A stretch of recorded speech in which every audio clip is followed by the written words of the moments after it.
ฝึกอบรมความรู้พื้นฐานในการเป็นโฆษกนักจัดรายการเพื่อโฆษณาเวียกงานปกปักรักษาป่าไม้ผ่านทางวิทยุโทรโคงและสื่อออนไลน์ของกองคุ้มครองอุทยานแห่งชาตินาก่ายน้ำเทินพิธีได้จัดขึ้นในวันที่29ตุลาคม55พฤศจิกายน2025ที่ห้องว่าการเมืองคำเกิดโดยภายใต้การเป็นประธานของทานศีลาจันทลาวงศ์ห้องแผนกกสิกรรมและสิ่งแวดล้อมแขวงคำมวนทานเวียงวัฒนาสนพานห้องผู้อำนวยการใหญ่วิทยุแห่งชาติมีครูฝึกมาจากกรมป่าไม้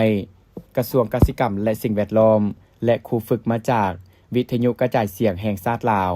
มีสัมมนากรมาจาก4เมืองคือเมืองนาก่ายเมืองยมราชเมืองบัวละพาและเมืองคำเกิดเข้าร่วมในพิธีทานศีลาจันทลาวงศ์ได้กล่าวว่าเวียกงานโฆษณาเผยแพร่ก็แม่นเวียกงานหนึ่งที่สำคัญของการคุ้มครองป่าสงวน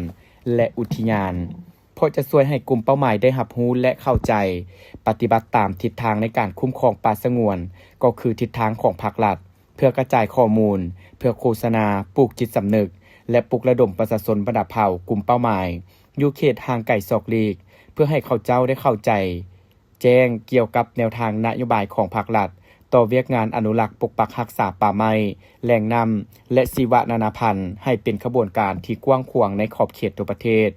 เพื่อเป็นการจัดตั้งพันธุ์ขยายคำสั่งของท่านนายกรัฐมนตรีว่าด้วยการเพิ่มทวี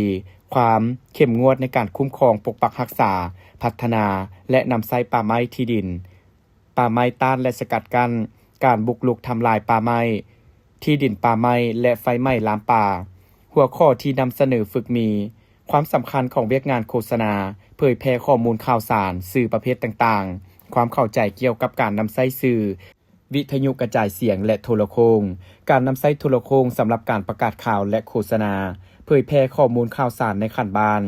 ความรู้พื้นฐานในการเป็นโฆษกนักจัดรายการทางวิทยุและโทรโคงศิลปะในการเว้าทักษะในการอ่านขั้นตอนการผลิตรายการวิทยุโทรโคงและการเกี่ยมข้อมูลหัวข้อ